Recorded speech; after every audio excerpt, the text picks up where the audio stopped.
नमस्कार दोस्तों, बेबाक भाषा की ग्राउंड रिपोर्ट इलेक्शन वॉच आरा बिहार से आपका स्वागत है।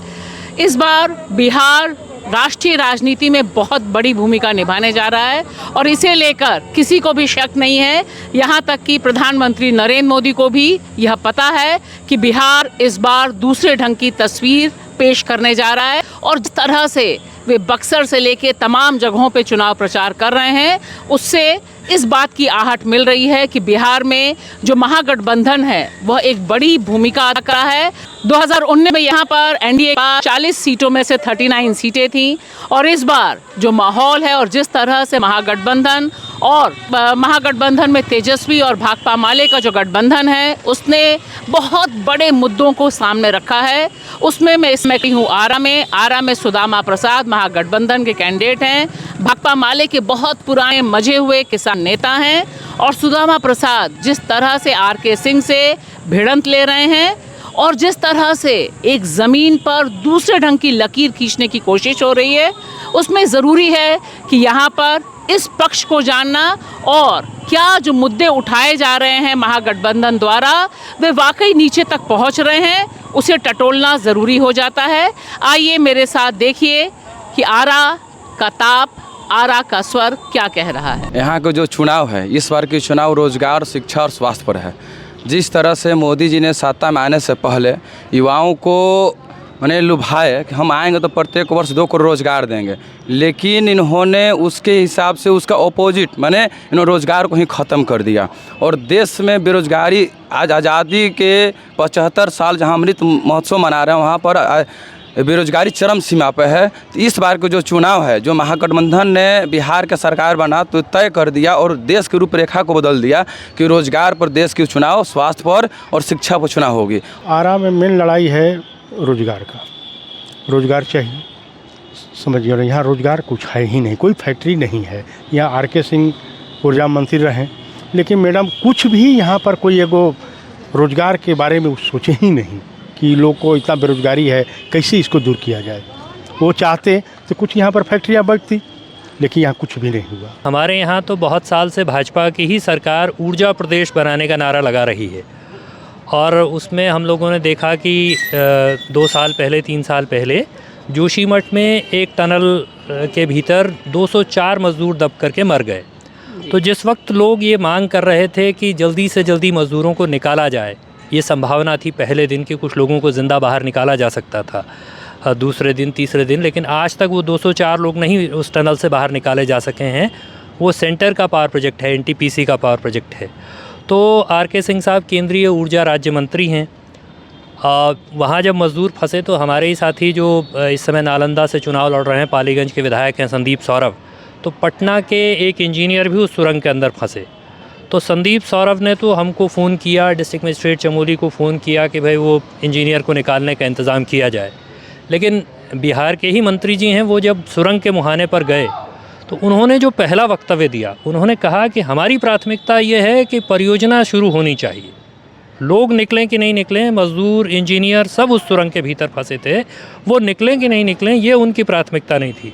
कहीं भी भाषण देते हैं तो रोजगारी के, महंगाई के कोनो भाषण नहीं देते हैं।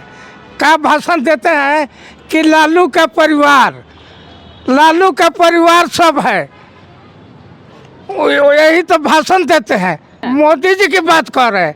मोदी जी जो ये देखिए बिजली विभाग है उसको राष्ट्रीयकरण कर दिए, आए हॉस्पिटल को राष्ट्रीयकरण कर दिए, आए उसमें वो गरीब कहाँ से जिएगा? सारा प्राइवेट कर दिए। हाँ, सब प्राइवेट कर दिए तो गरीब तो मरेगा।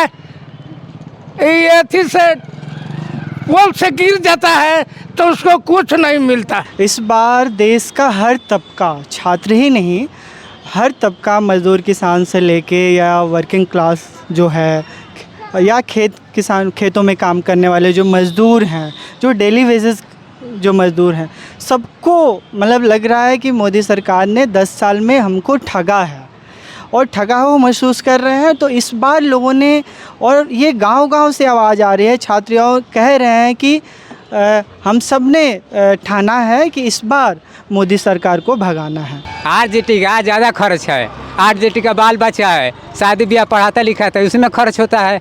उनका क्या है? बीजेपी क्या है? ना बाल ना है बच्चा है, चल भाई तो चल। इतिहास में पहला बार प्रधानमंत्री है जो आज जनता का लेके बैठेगा, बताइए आप ही। मोदी जी इलेक्ट्रल बॉन्ड में लाखों करोड़ों लेके बैठ गए, जनता क्या लेगा? जनता का जो हो के वही नहीं मिल रहा है। सरकार के जो नियम वही कानून चलता है। हाँ, तो आपको क्या लगता है कि यहाँ से कमल खिलेगा या 3 तारे पर वोट पड़ेगा? 3 तारे पर वोट पड़ेगा। हाँ, 3 तारा पर, 3 तारा पे महागठबंधन बस पूरा आ रहा है, यही में पड़ेगा। हाँ, पूरा आ रहा। राम मंदिर में आस्था तो एक अपना जगह पे है। अगर माने चल मंदिर और मस्जिद बनता रहे तो उससे तो रोजी रोटी नहीं ना चलेगा, उसके लिए रोजगार चाहिए ना। मेन समस्या रोजगार, बेरोजगारी, महंगाई। यहाँ CPIML की क्या रणनीति है? क्योंकि यहाँ से भाकपा माले जिस तरह से चुनाव लड़ रही है, पिछली बार जो पूरा का पूरा विधानसभा चुनाव के समय मैं यहाँ आई थी, उस समय काफ़ी कड़ी टक्कर थी, लेकिन वोटों का मार्जिन काफ़ी ज़्यादा था। इस बार सीधे सांसदी का चुनाव है और यहाँ से जो भाजपा के उम्मीदवार हैं वो काफ़ी मजे हुए कैंडिडेट हैं, 2 बार जीत चुके हैं, यहाँ से मंत्री भी रह चुके हैं और दबंग जाति के भी आते हैं। तो सुदामा जी के पक्ष में क्या चीज़ें आपको लगती हैं कि वर्कआउट करेंगी?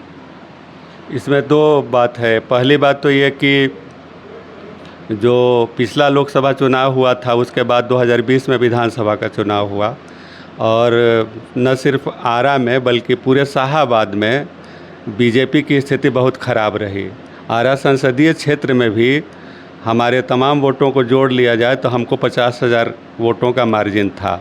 जब पेट में जोरन नहीं रहेगा तब मंदिर में जाके घंट डोलाने से नहीं होगा। बताइए आप ही, हम मंदिर में जाएं हम और वहाँ घंटी हम डोलाएं तो क्या हम लोग को रोजगार मिल जाएगी?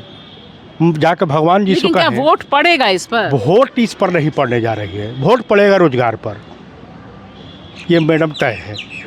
वोट ये मंदिर पर नहीं पड़ने जा रहा है। मंदिर और मस्जिद कितने दिन चलेंगे आप बताइए?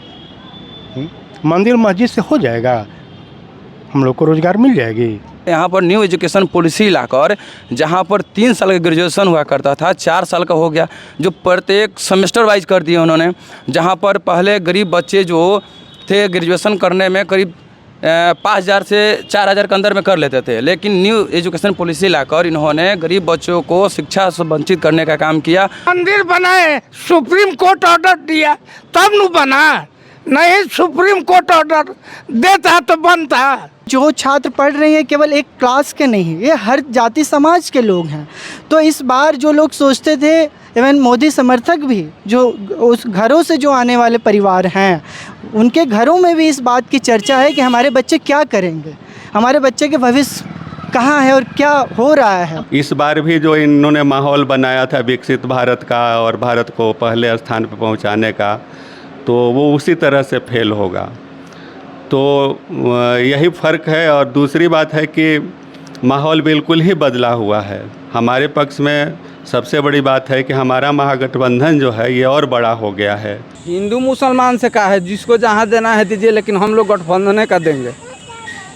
पूरा मुसलमान भी देगा, काहे नहीं देगा? हाँ, हिंदू से बोलने से नहीं होगा। मोदी जी 10 साल से राज चला रहे हैं, क्या किए? नौकरी देने का कहे थे, दिए? वो तो ये दिए हैं लल्लू जी का लड़का तेजस्वी हाँ, जो तय किए थे कुछ नहीं किए। पहले जैसे हम लोग गुमराह किया था कि नहीं, हम देखिए पहला 5 साल मिला हमको, इसमें कुछ नहीं कर पाए, ये काम किए, लेकिन अब हम जो है वो फिर से काम करेंगे। तो जो 5 साल हम लोग पहले से देते थे, हम लोग जैसे कि बचपन में सुनते थे कि हाँ चंदा ममा रहे हैं, खा लो, बच्चा को खिलाया जाता था और बच्चा एक निवाला डाल लेता था। तो बस ये जो जुमला है ये 2 साल मतलब 5 साल 10 साल से चलाया जा रहा है, लेकिन हर एक ये तो नहीं जा सकता है। जो लोग कयास लगा रहे हैं लोग के शायद वो 10 भी पार नहीं कर पाए। 10 हाँ, अभी तक जो चुनाव हुए हैं उससे भी ये संकेत मिल रहे हैं।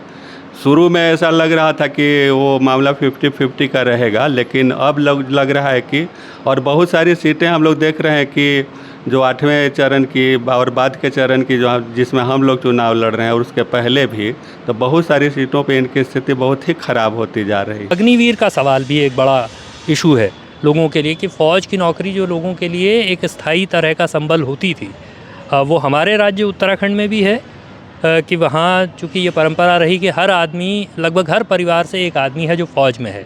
और यहाँ बिहार में भी हम देखते हैं कि इस तरह के बड़े पैमाने पर लोगों के फ़ौज में जाने की एक परंपरा रही है लंबे अरसे से।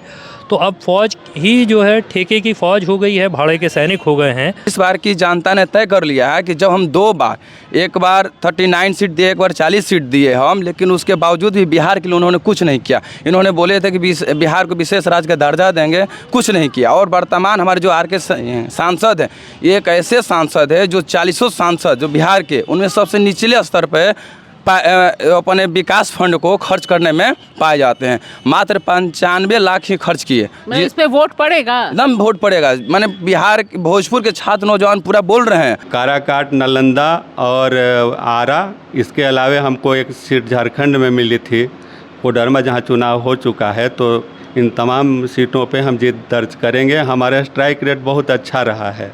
पिछले विधानसभा चुनाव में भी हमको 19 सीटें मिली थी, जिसमें 12 हमने जीती थी, और किसी भी अन्य दल की अपेक्षा हमारा स्ट्राइक रेट बहुत अच्छा था। वही गरीब के पैसा से मंदिर बनवाए, आपके पैसे से बनवाए हैं, अपने पैसा से।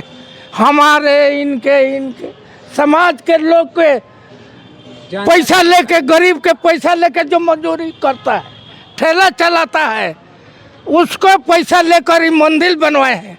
मंदिर बनवाए, हई बनवाए, हऊ बनवाए। अरे क्या किया? निमन बात कोनो काम किया? उन लोगों ने भी ठान लिया है कि नहीं, इस बार मोदी सरकार को भगाना है, और लोग भगाने के लिए मन बना चुके हैं। और ये आगामी 4 जून का जो रिजल्ट है ये तय करेगा और मोदी जी को छुट्टी देगा कि आराम करें। और राम मंदिर और जो पाकिस्तान हिंदुस्तान वो कर रहे हैं, यह मुद्दा बिल्कुल ही नहीं चल पा रहा है। और वो इतना ही नहीं, यहाँ जो थोड़ा बहुत वो विकास का दावा करते थे, तो इन्होंने 17 साल तक लगभग बिहार में, मोदी जी के 10 साल से राज्य में, केंद्र में और बिहार में 17 साल तक इनकी सरकार जदयू के साथ मिलकर चली है। अभी जो सामाजिक आर्थिक सर्वे हुआ, उससे यह पता चला कि इनके 17 साल और 10 साल के अंदर बिहार में गरीबी बहुत बढ़ गई है। 370 से हमको क्या फायदा है? आप कश्मीर में जाके घर खरीदेंगे? घर खरीदेंगे, इधर रहने का जगह नहीं है। 370 हटा देने से क्या होगा? वो तो पहले ही से कांग्रेस के सरकार में था। मोदी जी को प्रधानमंत्री बनवा रहे हैं या हटा रहे हैं? नहीं, हम नहीं बनवा रहे हैं, हमारा जनता भी नहीं बनवा रहा है। हम लोगों ने, इंडिया गठबंधन ने कुछ नए एजेंडे भी सामने लाए हैं। इंडिया गठबंधन ने जो लोगों को रोज़गार के सवाल पर और महंगाई के सवाल पर और बहुत सारे ऐसे, जैसे MSP के सवाल पर, तो उन्होंने चुनाव में जो घोषणाएं की हैं उनका बहुत स्वागत हो रहा है। लोग, ये गैस सिलेंडर का दाम बढ़ गया तो उसके सब, उस मामले में भी लोग उनको सुन रहे हैं।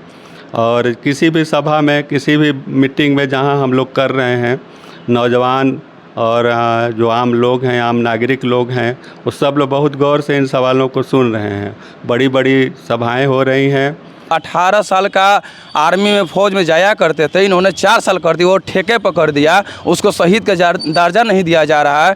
अगर शहीद हो जा रहे हैं तो उनके ऊपर तिरंगे की नहीं चढ़ाई जा रही है। तो इस सब चीज़ को लेकर आक्रोश है। और उसके बाद अभी चुनाव से पहले इन्होंने रेलवे में लगभग 5500 सीट लेकर आए। उसमें पूरे भारत में, यानी बिहार जहाँ 40 सीट देती है सांसद, वहाँ माने अगर बिहार से बात करेंगे तो 40 सीट रेलवे का भी वैकेंसी नहीं है। सारी सीटें जो अभी लग रहा है कि सारी सीटें हमारी बिल्कुल ही निकलेंगी। काराकाट में भी एक बदला हुआ माहौल है। आरा तो खैर हमारी सबसे मजबूत सीट हमेशा थी और रहेगी। और नालंदा से भी हमने जो अपने नौजवान कैंडिडेट को उतारा है, संदीप सौरभ को, तो संदीप सौरभ को लेकर के भी बहुत उत्साह है। और सारे सामाजिक समीकरण जो हैं उनकी वजह से वहाँ छिन्न भिन्न हो चुके हैं। यहाँ तक कि जो जदयू के वहाँ सांसद रहे हैं और लगभग पिछली 3 बार से रहे हैं, उनके नकारापन की इतनी चर्चा है कि उनके ही आधार के लोग जो हैं, उनके करीबी लोग भी संदीप सौरभ का खासकर नौजवान समर्थन कर रहे हैं। होती है, नहीं बोला तो देते हैं पढ़ाओ। जमनीपुर में बेटा खामोश रहे, हाथरस का कांड हो भी है, कुछ भी बोलते हैं, सिर्फ ना देने से नहीं होगा। इसमें भारी आक्रोश है। इस बार हम लोग शिक्षा और रोजगार पर पूरे भोजपुर के नौजवान वोट करेंगे और जो इंडिया गठबंधन समर्थित है सुदामा प्रसाद, उनको इस बार के नौजवानों ने तय कर लिया है और गली गली में एक ही नारा गूंज रहा है, 3 तारा 3 तारा।